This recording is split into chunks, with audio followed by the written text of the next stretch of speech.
ألا تخافوا ولا تحزنوا وأبشروا بالجنة التي كنتم توعدون نحن أولياؤكم في الحياة الدنيا وفي الآخرة ولكم فيها ما تشتهي أنفسكم ولكم فيها ما تدعون نزلا من غفور رحيم. صدق الله العظيم. اللهم صل على سيدنا محمد وعلى آل سيدنا محمد وبارك وسلم. اللہ ماشاء اللہ بڑی خوبصورت آواز میں نعت رسول مقبول صلی اللہ علیہ وسلم پیش کی جا رہی تھی. اللہ مزید ترقی عطا فرمائے.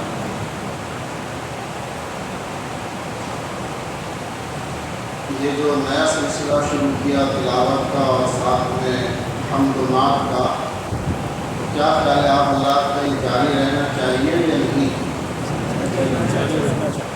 فائدہ ہو رہا ہے اس کا؟ کیونکہ وقت کچھ زیادہ ہو جاتا ہے، اس کی وجہ سے 10 سے 15 منٹ اس میں لگ جاتے ہیں، تو مجھے خیال ہوا کہ شاید بوجھ نہ محسوس ہو. لیکن میں نے شروع میں ہی عرض کیا تھا کہ ان چیزوں سے دل کے اندر بشاشت پیدا ہوتی ہے، اور اللہ کی محبت اور اللہ کے رسول صلی اللہ علیہ وسلم کی محبت پیدا کرنے کا یہ بھی ایک ذریعہ ہے. ایک حد کے اندر ہو تو اس کو کرتے رہنا چاہیے. اسی وجہ سے جو ہے یہ سلسلہ شروع کرایا ہے. گزشتہ ہفتے اس آیت پر بات شروع ہوئی تھی کہ جب انسان یہ کہتا ہے کہ میں نے رب کو اپنا رب مان لیا، اللہ کو اپنا رب مان لیا، تو دو چیزیں ہونی چاہیے. ایک تو استقامت کی دعا رہے کہ اللہ ہمیشہ مجھے استقامت عطا فرما، اور دوسرے خاتمہ بالخیر کی فکر ہو، کیونکہ اصل چیز خاتمے کا اعتبار ہے. بعض لوگ ساری زندگی اچھے کام کرتے ہیں لیکن خاتمہ ان کا برا ہوتا ہے، اور بعض ساری زندگی برے کام کرتے ہیں لیکن خاتمہ بڑا اچھا ہو جاتا ہے. اس کی بڑی فکر کی ضرورت ہے، بہت فکر کی ضرورت ہے. آج ہمارا جو حال ہے اگر ہم اس کا اپنا محاسبہ کریں تو آج ہماری ایمانی کیفیت بہت کمزور ہو چکی ہے، بہت کمزور ہو چکی ہے. یعنی کسی نے بہت خوب کہا کہ ہمارے ایمان کی حالت تو یہ ہے کہ 2 روپے کے لیے جھوٹ بول کر ایمان کو ایک طرف رکھ دینا یہ بہت عام ہو گیا ہے. چند مفادات کی وجہ سے جھوٹ بول دینا، ذرا سی اپنی غرض کی وجہ سے غلط بیانی کر دینا، جھوٹی گواہی دے دینا. یعنی ایمان کی کیفیت تو یہ ہونی چاہیے کہ اگر کوئی یہ کہے کہ تو اپنا ایمان جو ہے وہ تجھے 1 کروڑ روپے نہیں بلکہ اربوں روپے تجھے دیا جائے گا، لیکن تو اپنا ایمان تھوڑی دیر کے لیے بھول جائے. تو یہ کہیں کہ کروڑ اور ارب نہیں بلکہ ساری دنیا کے خزانے اگر تم میرے لیے دے دو لیکن میں ایمان کا سودا نہیں کروں گا. ایمان کی حالت تو یہ ہونی چاہیے. لیکن جب ہم یہ دیکھتے ہیں کہ آج ہماری کیفیت ایسی ہے کہ نعوذ باللہ اللہ ہمارے سب کی حفاظت فرمائے کہ معمولی گناہوں سے بچنے کی ہمت نہیں پائی جاتی، معمولی گناہوں سے بچنے کی. فجر کی نماز کے لیے پابندی بہت مشکل معلوم ہوتی ہے.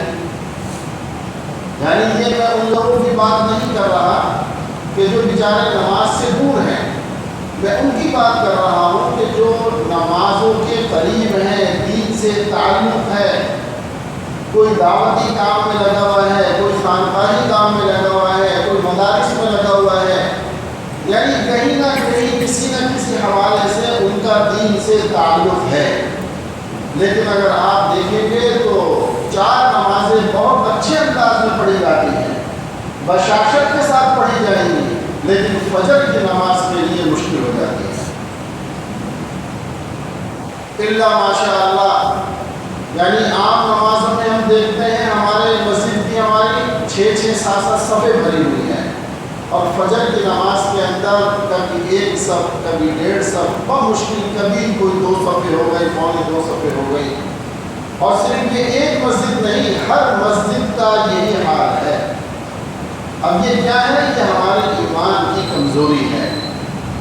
ہمارے اندر ہمارا ایمان اتنا طاقتور نہیں ہوا جو شیطان سے مقابلے میں، نفس کے مقابلے میں، دنیا داری کے مقابلے میں غالب آ جائے۔ میرے دوستوں، جب یہ صورتحال ہے تو ذرا سی دیر میں بھی ایمان انسان کا سر ہو جاتا ہے، اس کو پتہ بھی نہیں چلتا۔ وہ جو پچھلی دفعہ میں نے عرض کیا کہ روایات میں آتا ہے، احادیث رسول صلی اللہ علیہ وسلم میں جس کا مفہوم ہے کہ ایک دور ایسا آئے گا کہ ایک آدمی صبح ایماندار تھا، رات کو وہ بے ایمان ہو گیا، رات کو ایمان کے ساتھ سویا، لیکن جب صبح اٹھا، صبح کی حالت یہ تھی کہ اس کا ایمان خارج ہو چکا تھا، نکل چکا تھا اس کا ایمان۔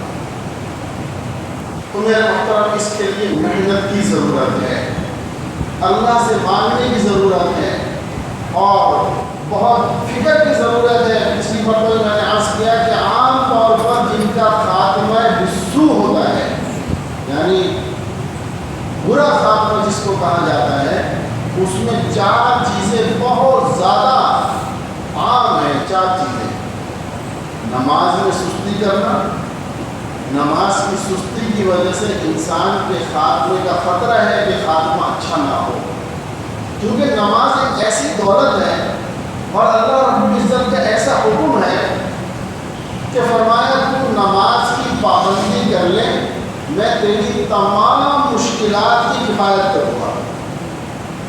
تو ایک نماز کی مجھے گارنٹی دے دے۔ دوسری روایت میں اس کا مفہوم اس طریقے سے ہے کہ ایک آدمی اگر نماز پابندی کے ساتھ پڑھتا ہے، اس کے ساتھ ساتھ کمزور ہے، انسان یا دوسرے بہت سارے گناہ بھی ہو جاتے ہیں، اب قیامت کے دن اس کی نمازوں کا سب سے پہلے نماز کا حساب ہوگا۔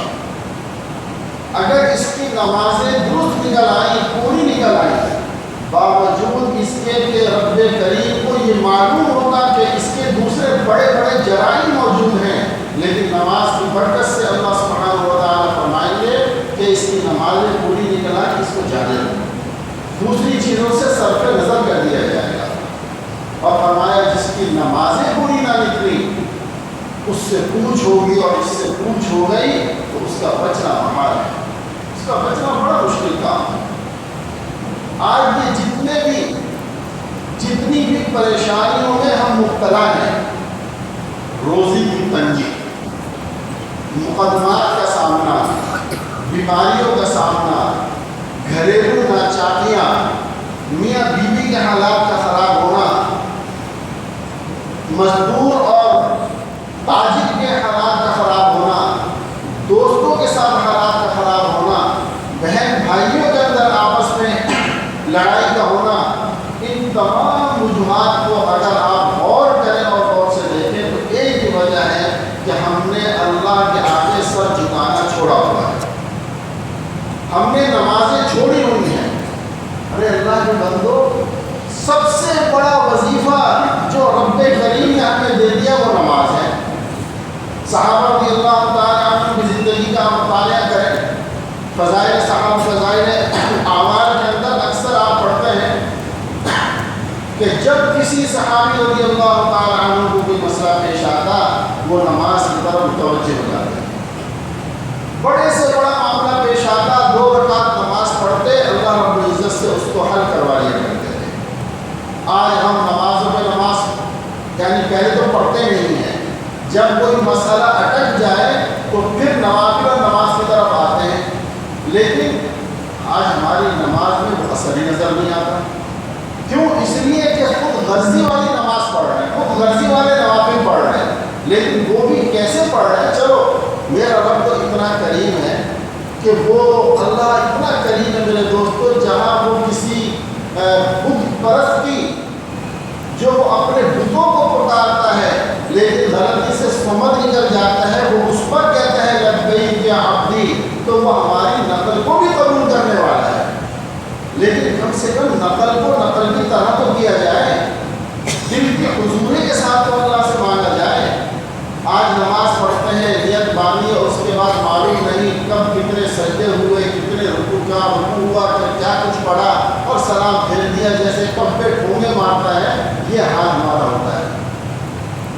سب سے بڑی چیز جس کی وجہ سے خاتمہ برا خاتمے کا اندیشہ ہے وہ ایک نماز میں سستی ہے۔ دوسری چیز علماء نے لکھی ہے والدین کی نافرمانی۔ اس کو میں تفصیل سے پہلے بھی کر چکا ہوں کہ یہ مرض بھی آج اتنا عام ہو چکا ہے، کیا بڑا کیا چھوٹا، کیا دیندار کیا بے دین، بڑوں کی عظمت، بڑوں کی اہمیت، بڑوں کی عزت وہ دل سے نکلتی چلی جا رہی ہے۔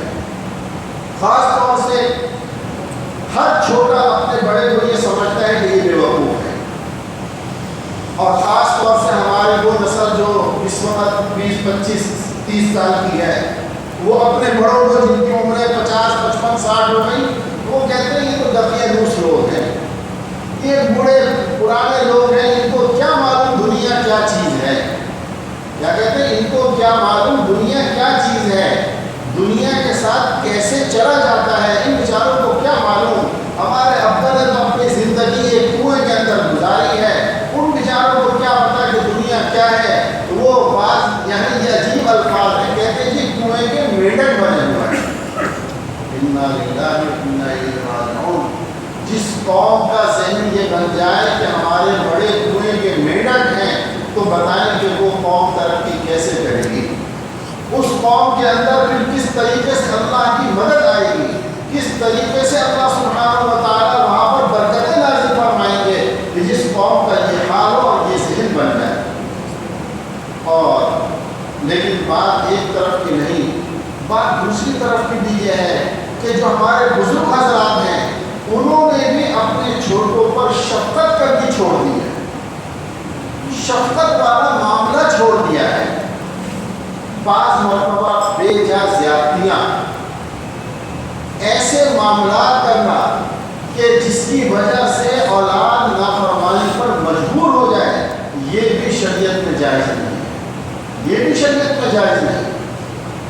میرے محترم اللہ اکبر، یہ دین اسلام ایسا پیارا دین ہے، اور اللہ کے رسول علیہ السلام نے ہمیں ہر لمحے کی، ہر قدم کی، زندگی کے ہر گوشے کی وہ تعلیمات ہمیں دی ہیں کہ کوئی گوشہ ایسا نہیں جس کی تعلیم ہمارے پاس موجود نہ ہو۔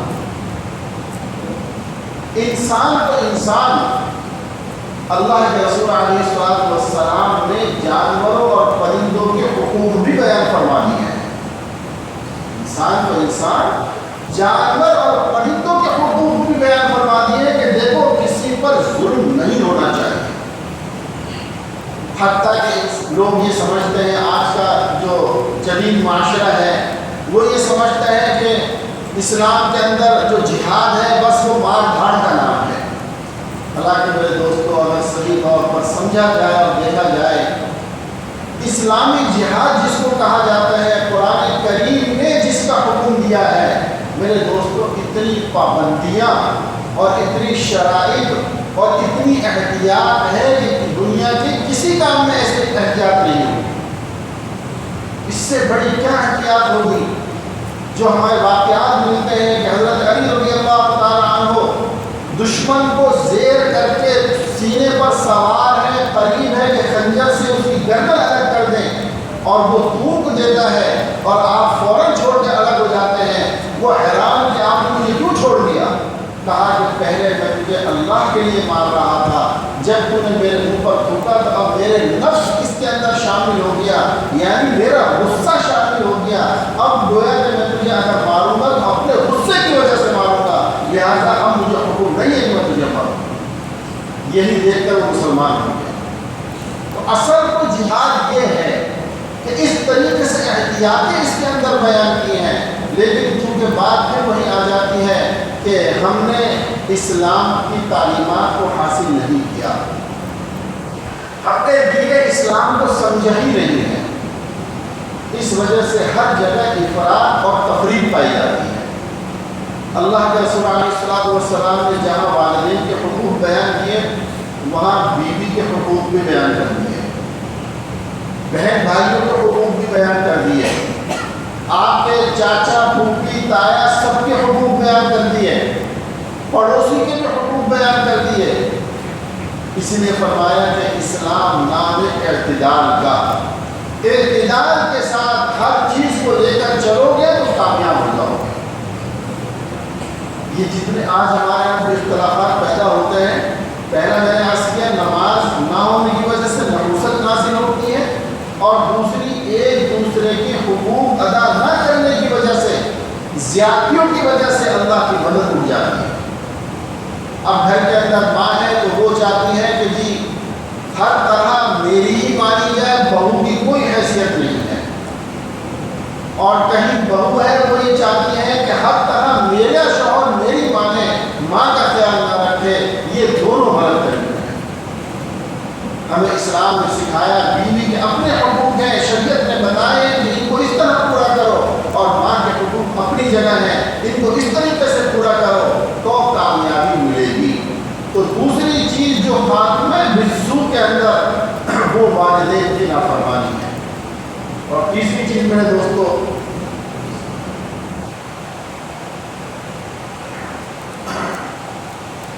تیسری چیز ہے مسلمانوں کو تکلیف پہنچانا۔ مسلمانوں کو تکلیف پہنچانا صرف یہی نہیں ہے کہ آپ نے کسی کو تھپڑ مار دیا، آپ نے کسی کو قتل کر دیا، یہ تکلیف پہنچائی آپ نے، نہیں۔ اللہ، یہ اتنا بڑا موضوع ہے، اتنا بڑا میرے دوستوں موضوع ہے کہ سمجھ میں نہیں آتا کہ آدمی اس کو کس طریقے سے بیان کرے، کیونکہ آج عمومی طور پر ہمارے اوپر ایسی بے حسی طاری ہو گئی ہے اس معاملے میں کہ یہ احساس ہی نہیں کہ میرے اس عمل سے دوسرے مسلمانوں کو تکلیف ہوگی۔ مثلا ایک چھوٹی سی مثال دیتا ہوں، آپ بازار میں آئے، آپ کے پاس بڑی گاڑی ہے، کار ہے، سزوکی ہے، ویگن ہے، آپ کو چیز کوئی دکاندار سے لینی ہے، آپ نے بیچ روڈ کے اوپر گاڑی کھڑی کی اور دکان پر چلے گئے۔ اب پیچھے سے آنے والوں کو کتنی تکلیف ہو رہی ہے، راستہ رک رہا ہے، آنے والوں کو پریشانی ہو رہی ہے، گاڑیاں رک گئی ہیں، لیکن آپ کو یہ احساس نہیں ہے کہ یہ تکلیف میری وجہ سے ہے، میں اپنی گاڑی سائڈ کروں، یہ احساس نہیں ہے۔ بارہا دیکھنے کے اندر یہ آتا ہے، آپ گاڑی چلا رہے ہیں، سامنے سے کوئی بزرگ، کوئی خواتین، کوئی بچے گزرنا چاہتے ہیں، لیکن آپ تیزی سے گاڑی لے جا کر ان کے سر پر بریک ماریں گے، وہ ایک دم سے خوفزدہ ہو گئے، اچھل پڑیں گے۔ یہ مسلمانوں کو تکلیف دینے کی بات ہے، یہ تکلیف ہے، اس پر گناہ ملے گا، گناہ، اس کے اوپر اللہ کی طرف سے پکڑ ہوگی۔ یہ صرف مسلمان نہیں، کسی بھی انسان کو اس طریقے سے تکلیف دینا یہ گناہ کے زمرے میں آتا ہے۔ کوئی روڈ کراس کر رہا ہے، آپ دور سے ہارن پر ہارن دیتے ہوئے آ رہے ہیں، ہارن پہ ہارن، بھائی کیا جلدی ہے، کیا مسئلہ ہو گیا ہے؟ اب لوگ بیچارے پریشان ہو رہے ہیں، اب آنے والا کبھی وہ آگے جا رہا ہے، کبھی پیچھے جا رہا ہے روڈ کے اوپر کہ میں کراس کر سکوں گا یا نہیں کر سکوں گا، اس لیے کہ آپ بڑی اسپیڈ کے اندر ہیں، اسی کے اندر بیچارے کا ایکسیڈنٹ ہو گیا۔ میرے دوستوں، یہ وہ عام سی چیزیں ہیں جو آج ہمارے معاشرے میں ہر ایک کے ساتھ پیش آتی ہیں۔ آپ ابھی بازار میں نکلتے ہیں، آپ کو اس قسم کی ساری چیزیں نظر آئیں گی۔ ہم کہاں جا رہے ہیں؟ سوچیں تو صحیح کہ اللہ کے رسول علیہ السلام یہ فرما رہے ہیں کہ مسلمان وہ ہے، کامل مسلمان وہ ہے جس کی زبان سے، جس کے ہاتھ سے، جس کے شر سے دوسرا محفوظ ہو جائے، اور یہاں میری وجہ سے دوسروں کو تکلیف پہنچ رہی ہے۔ اس طرح بہت ساری مثالیں اگر اس کے اوپر دی جائیں، مستقل اس کے اوپر بعض اس میں شقی القلب ہوتے ہیں تو ان کو احساس بھی نہیں ہوتا، کسی کو مارا اور نکل گئے۔ تو یہاں فرمایا کہ تیسری چیز یہ ہے کہ مسلمانوں کو تکلیف دینا، جو مسلمانوں کو تکلیف دینے والا ہے اس کے بھی خاتمہ بالسوء کا خطرہ ہے، خاتمہ خراب ہونے کا خطرہ ہے۔ اس لیے دوستو احتیاط کرو اس کے اندر۔ اور پھر میں نے عرض کیا نا کہ یہ اتنا بڑا موضوع ہے، ہمارے ذریعے سے رشتہ داروں کو تکلیف، ذرا ذرا سی بات کے اوپر بات کا بتنگڑ بنا لینا، کوئی معافیا مانگ رہا ہے اس کو معاف نہ کرنا، کسی کی جو ہے وہ غیبت کرنا، کسی کی جو ہے وہ بہتان بازی کرنا، رشتہ داروں میں اگر اپنے اپنے خاندان میں آپ دیکھیں گے کس قدر ناراضیاں پائی جاتی ہیں۔ محرم رشتے تو پھوپھی، خالہ، یہ محرم رشتے ہیں، بہن بیٹی محرم رشتے ہیں۔ لوگوں کے ایسے ایسے تعلقات خراب ہوتے ہیں کہ مرنا جینا ختم کر دیتے ہیں۔ جبکہ روایت میں آتا ہے کہ 3 دن سے زیادہ کسی مسلمان بھائی سے ناراض رہنا، تتا کلامی کرنا، تعلق توڑنا یہ جائز نہیں ہے۔ یہاں عام مسلمان کہا، یہاں رشتہ دار نہیں کہا۔ تو جو رشتہ دار ہیں ان کا کتنا حق ہوگا اور جو محرم رشتہ دار ہیں ان کا کتنا حق ہوگا۔ ایک روایت میں آتا ہے کہ صلہ رحمی قیامت کے دن عرش کے نیچے اللہ رب العزت سے مطالبہ کرے گا، یہ صلہ رحمی کے اس فلاں شخص نے میرا تعلق ختم کیا، اس فلاں شخص نے دنیا کے اندر میرا خیال نہیں کیا، آج آپ اس کا خیال نہیں کریں۔ اور اگر اس نے خیال کیا تھا، یعنی محرم رشتوں کا خیال کیا، ان کا پاس کیا، تو صلہ رحمی آگے بڑھ کے سفارش کرے گی کہ یا اللہ اس نے دنیا میں میرا خیال کیا تھا، آج آپ اس کا خیال کروائیں۔ اور چوتھی چیز میرے دوستو، ام الخبائث یعنی شراب کا پینا۔ شراب کا پینا یعنی کسی بھی قسم کا نشہ، اس میں سارے نشے داخل ہو جاتے ہیں، شراب وغیرہ وغیرہ جو بھی، کہ یہ نشہ کرنے والا۔ اور بعض روایت میں اور بھی کچھ بڑے بڑے گناہ آتے ہیں کہ ان گناہوں کی وجہ سے انسان کا خاتمہ بالسوء کا خطرہ ہے اس کے اوپر۔ اور میرے بھائی، میں اور آپ کیا چیز ہے، نفس و شیطان نے تو ایسے ایسوں کو بہتایا، اللہ اکبر، اللہ ہم سب کی حفاظت فرمائے۔ امام راضی رحمۃ اللہ علیہ کا جو دور گزرا ہے وہ داڑھیوں کا دور تھا۔ داڑھیاں اس کو کہتے ہیں جو یہ نہیں مانتا کہ اللہ کی ذات کوئی ذات ہے، یعنی اللہ سبحانہ و تعالیٰ کی ذات کا منکر ہے، یہ ہوتا ہے داڑھیاں۔ اور بس کہتے ہیں یہ خود بخود ساری دنیا وجود میں آ گئی، فلاں ہو گئی۔ بڑا اس کے بڑے دلچسپ واقعات بھی ہیں۔ ایک مرتبہ ایک داڑھیا جو ہے وہ بڑا اس کا شور و غلغلہ ہوا اور وہ بڑے بڑے دلائل دیتا تھا، بڑے علماء عاجز آ گئے۔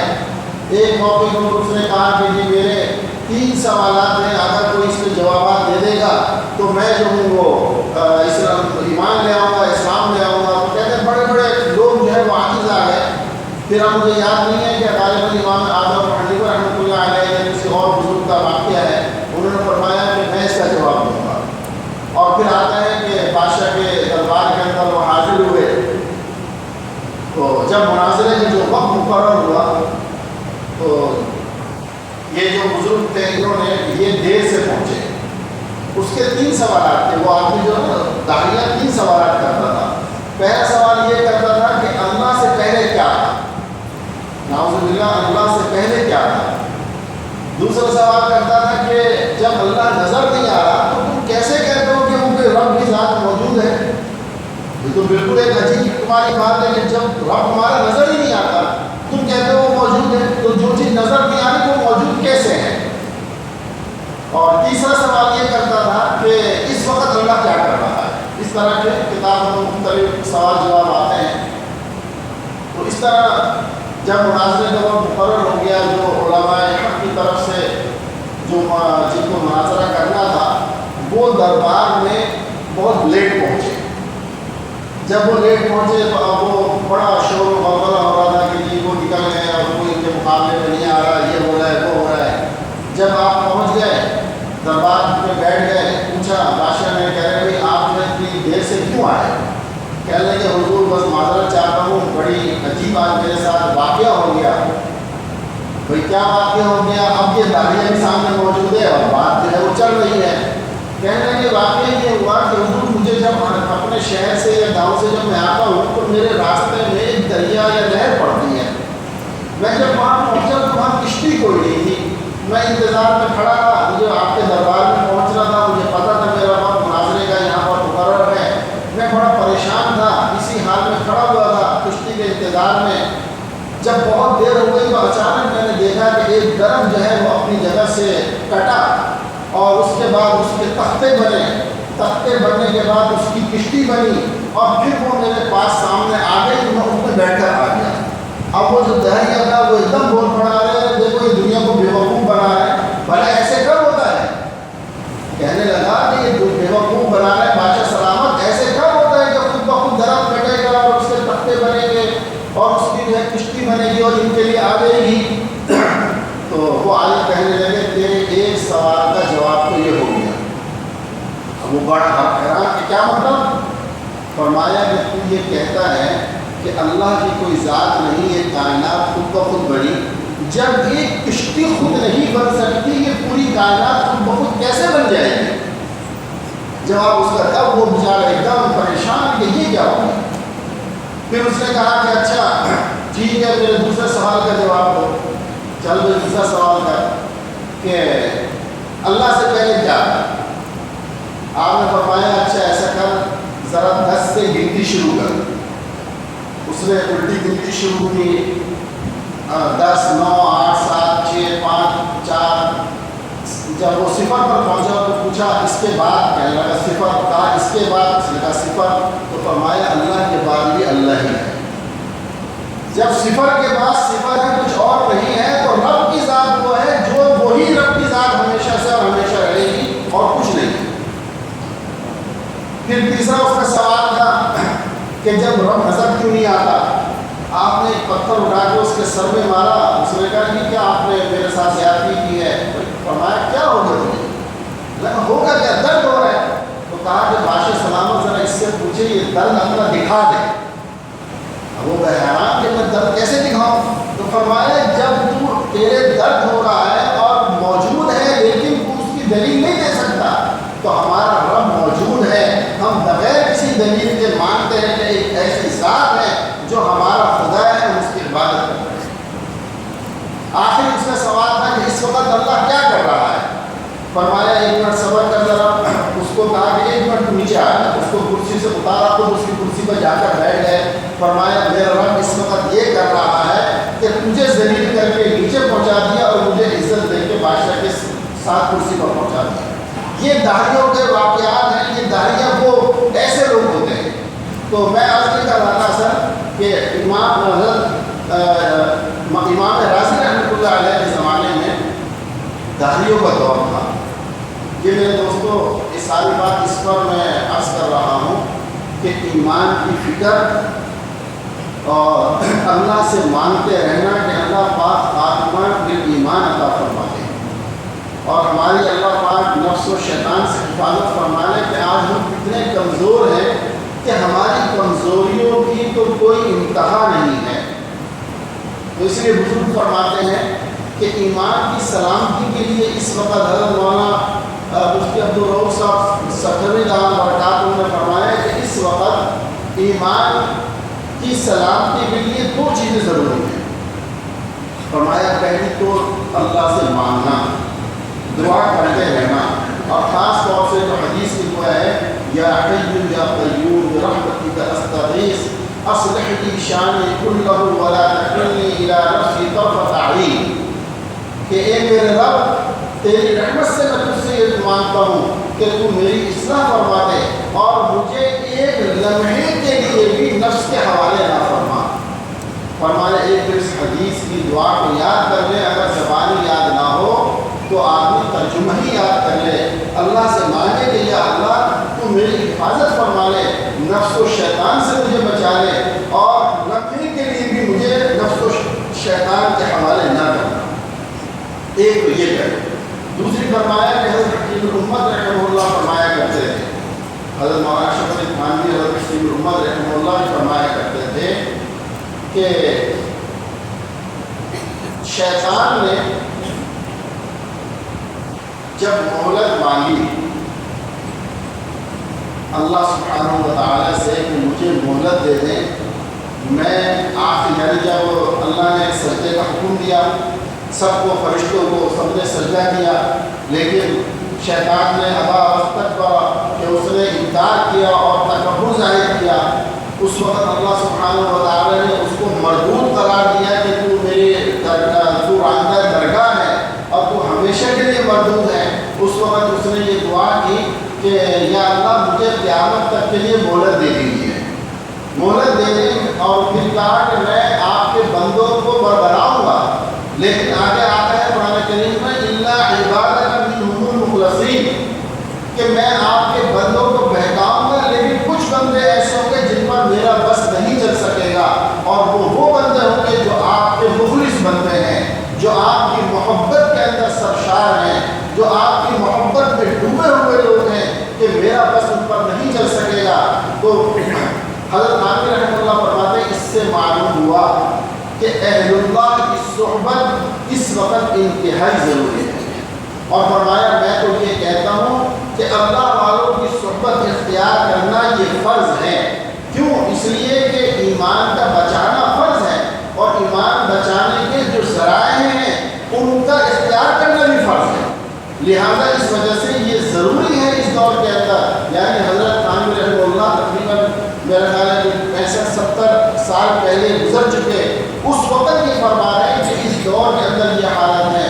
آج کا ہم اپنے دور کا حال دیکھیں کہ اس وقت کتنی ضرورت ہو۔ فرمایا کہ اللہ والوں سے رابطہ رکھنا، ان کے ساتھ تعلق رکھنا، ان کی مجالس میں آنا جانا، فرمایا یہ رب انسان کو بہت فائدہ دیتا ہے، اور اسی رب کے اوپر انہوں نے امام ابن راضی رحمۃ اللہ علیہ کا واقعہ مفتی عبدالرؤوف صاحب نے لکھا ہے۔ فرمایا کہ جب یہ امام راضی رحمۃ اللہ علیہ اپنی تعلیم سے فارغ ہوئے، کہ بہت بڑے عالم، یعنی فلسفہ، منطق، علوم عقلیہ، نقلیہ، احادیث، تفسیر، ہر ایک کے بڑے ماہر تھے، خاص طور سے علوم عقلیہ، فلسفے وغیرہ کے بڑے ماہر تھے۔ جب کہ ان علوم سے فارغ ہوئے، فارغ ہونے کے بعد سوچا کہ میں نے ظاہری علوم تو حاصل کر لیے، کچھ باطنی علوم کے لیے میں کسی اللہ والے کو تلاش کرنے لگے کہ کسی سے میں تعلق قائم کروں، لیکن کسی کے پاس بھی ان کی طبیعت لگتی رہی، بہت عرصے تلاش کرتے رہے، آخر ایک مرتبہ کسی بزرگ کے پاس پہنچے تو ان سے طبیعت لگ گئی۔ میرے دوستو، علوم دو طرح کے ہیں، ایک علوم میں ظاہری ہے اور ایک علوم میں باطنی ہے۔ دوسرے لفظوں میں آپ بھی کہہ رہے ہیں، ہمارے اساتذہ فرماتے تھے کہ بھائی دیکھو، جو تم نے قرآن و حدیث پڑھا ہے یہ علم نبوت تو تم نے حاصل کر لیا، لیکن اب نور نبوت جب ملے گا جب کسی اللہ والے کی جوتیوں کو سیدھا کرو گے۔ سمجھے بات؟ کہ علم نبوت تو حاصل کر لیا، لیکن نور نبوت جب ملے گا جب کسی اللہ والے کی صحبت اختیار کرو گے تو پھر تمہیں یہ پتہ چلے گا کہ اس ظاہری علوم کو کیسے استعمال کیا جاتا ہے، اس ظاہری علوم کو کہاں کیسے جو ہے وہ آگے کرنا ہے۔ یہ ساری چیزیں نور نبوت سے ملتی ہیں، اور نور نبوت حاصل کرنے کا طریقہ ہے کہ اللہ والوں کی صحبت اختیار کرنا، اور اسی کے اندر ایک یہ ہے کہ جو ہمارے یہاں چلت پھرت ہو رہی ہے اللہ کے نام پر، ان جماعتوں کے اندر اپنا وقت لگانا، یہ علوم نبوت کے حاصل کرنے کے ذرائع ہیں۔ تو بہرحال امام راضی رحمۃ اللہ علیہ نے کوشش شروع کی کہ میں کسی اللہ والے سے پاس جاؤں۔ ایک اللہ والوں کے پاس پہنچے، ان کا نام کتابوں میں نہیں لکھا، فرمایا کہ ان کے پاس پہنچے اور ان سے درخواست کی کہ حضرت میں آپ سے جو ہے وہ باطنی علوم حاصل کرنا چاہتا ہوں، آپ سے بیعت ہونا چاہتا ہوں۔ آپ نے فرمایا کہ کچھ عرصے کے بعد فلاں دن آ جاؤ، پھر انشاءاللہ دیکھتے ہیں۔ انہوں نے آنے جانا شروع کیا، جو وقت مقرر کیا تھا اس وقت میں وہ خانقاہ میں ان کی پہنچ گئے۔ خانقاہ میں جب پہنچے تو ان اللہ والوں نے دروازہ بند کروا دیا اور ان کو لے کر ایک کمرے میں بیٹھ گئے اور اپنی توجہ خاص ان کے اوپر ڈالنی شروع کی۔ توجہ خاص کہتے ہیں کہ انسان کی قوت خیالیہ جو ہے اس کے ذریعے سے بعض لوگوں کو جو ہے بعض لوگوں کے لیے اصلاح کے لیے ان پر ڈالی جاتی ہے، یا ان کے جو ہے وہ تربیت کے لیے، لیکن یہ کوئی ضروری چیز نہیں ہے۔ بعض علماء بعض بزرگ حضرات کا یہ طریقہ کار ہوتا ہے، ورنہ عموماً ایسا نہیں ہے، اور نہ ہی یہ کوئی ضروری چیز ہے۔ جب انہوں نے ڈالنی شروع کی تو امام راضی رحمۃ اللہ کو ایسا لگا کہ جیسے جس طرح کتابوں کے ورق پلٹے جاتے ہیں، ایسے ان کے دل کے اندر کوئی ورق پلٹ رہا ہے اور وہ نکل رہا ہے۔ اب ایک دم گھبرا گئے اور پوچھا کہ حضرت یہ کیا ہو رہا ہے؟ انہوں نے فرمایا کہ بھائی تمہارے اندر جو اتنے عرصے تم نے علوم حاصل کیے ہیں، اب باطنی علوم آنے کے لیے فی الحال یہ کچھ وقت کے لیے تمہارے علوم ظاہری نکل رہے ہیں، اس کے بعد باقی علوم تمہارے اندر آئیں گے جو اس سے بڑھ کر ہوں گے۔ آپ نے فرمایا نہیں حضرت مجھے بس یہی چھوڑ دیں، اس لیے کہ میں نے تو یہ علوم حاصل کرنے کے لیے ساری زندگی لگا دی ہے اور اب میری سمجھ میں نہیں آ رہا مجھے کیا ملے گا کیا نہیں، لہٰذا بس مجھے یہی چھوڑ دیں، میں بہتر ہونا چاہتا ہوں۔ آپ نے فرمایا ٹھیک ہے بھائی، میں زبردستی تو آپ سے کرتا نہیں، وہ اچھی بات ہے، لیکن فرمایا کہ اچھا ایسا کرو تم آگے ہو تو ہم سے تعلق اپنا رکھنا، کبھی کبھی آتے جاتے رہنا، تعلق ختم نہیں کرنا، تمہیں فائدہ دے گا۔ حضرت امام ابن رازی رحمۃ اللہ علیہ یہ وہ شخصیت تھے جو اللہ سبحانہ و تعالیٰ کے موجود ہونے پر جو دلائل دیتے تھے، 100 دلیلیں آپ کے پاس تھی، 100 دلیلیں، اور اس زمانے میں کوئی بھی آپ کے سامنے 10-12 دلیلوں سے زیادہ کوئی ٹک ہی نہیں سکتا تھا۔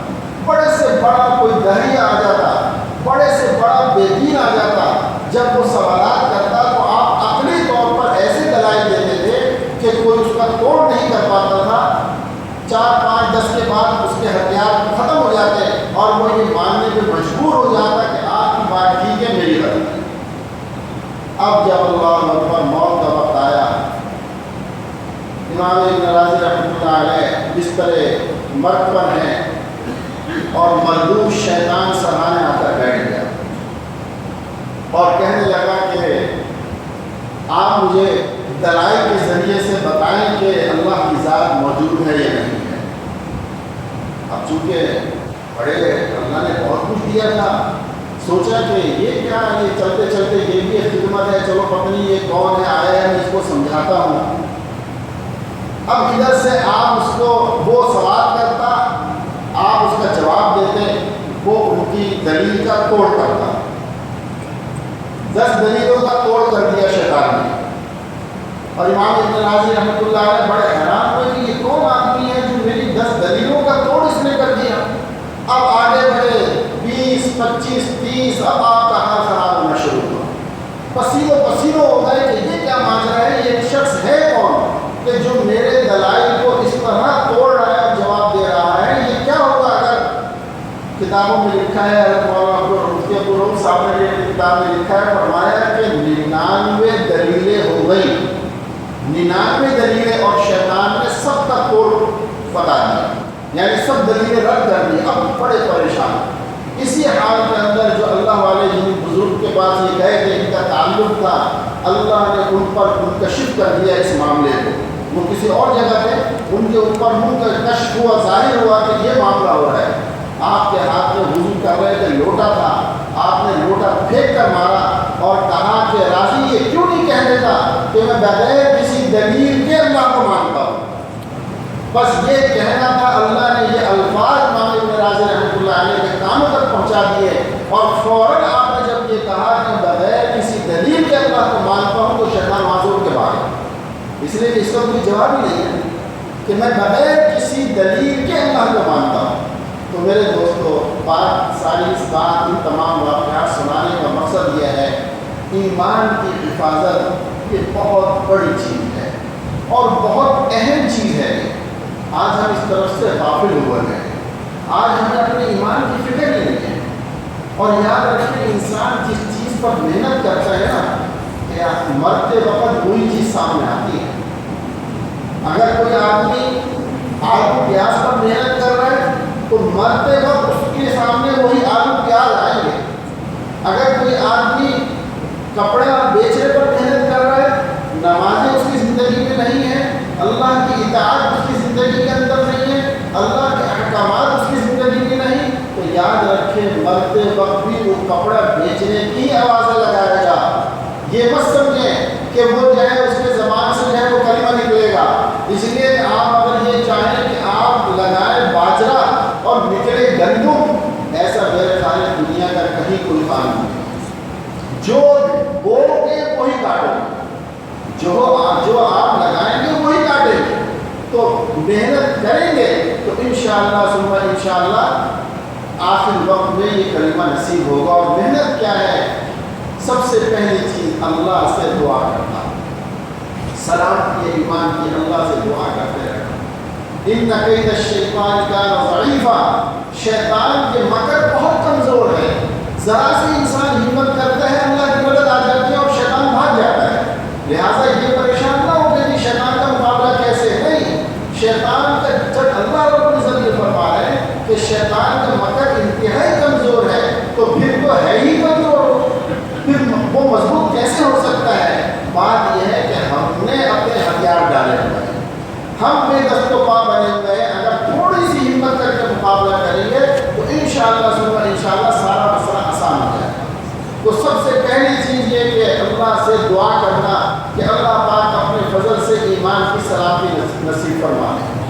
اور دوسری بات میرے دوستو، اس کلمہ لا الہ الا اللہ محمد رسول اللہ کی محنت کیا ہے؟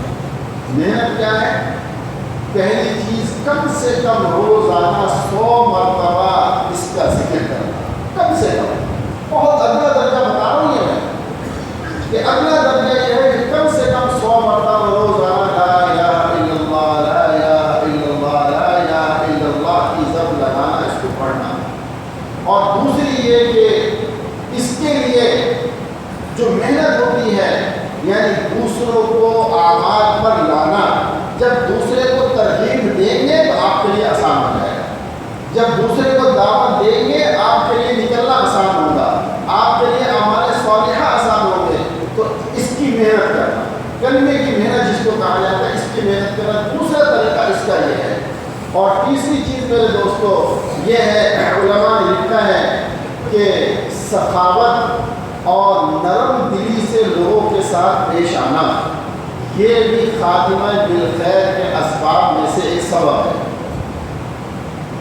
خاتمہ بالخیر کے اسباب میں سے ایک سبب یہ بھی ہے کہ ہر ایک کے ساتھ خیر خواہی کرو، ہر ایک کے ساتھ نرمی کا معاملہ کرو۔ میرے دوستوں کر کے تو دیکھیں کیسا دل کو سکون ملے گا۔ ایک چھوٹی سی بات عرض کرتا ہوں، بہت چھوٹا سا معاملہ ہے۔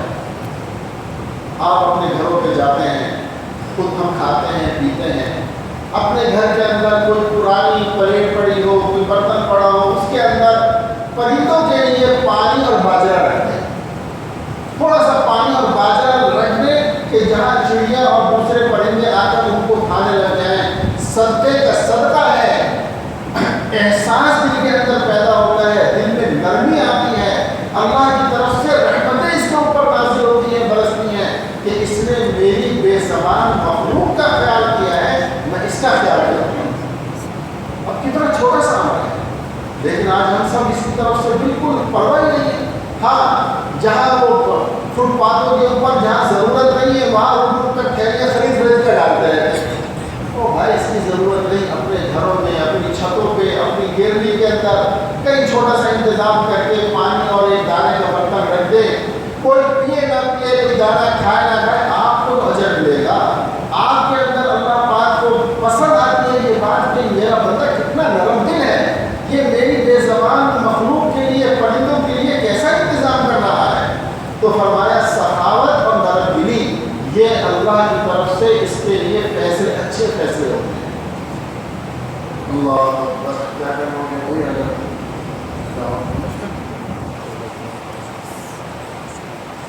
ایک عجیب و غریب واقعہ کچھ عرصے پہلے میں سفر میں تھا سعودیہ کے، وہاں میں نے سنا، اگر آپ ہیں تو آپ لوگوں کو سنا دوں گا، ٹائم زیادہ نہ ہوا ہو، پریشانی تو نہیں ہو رہی؟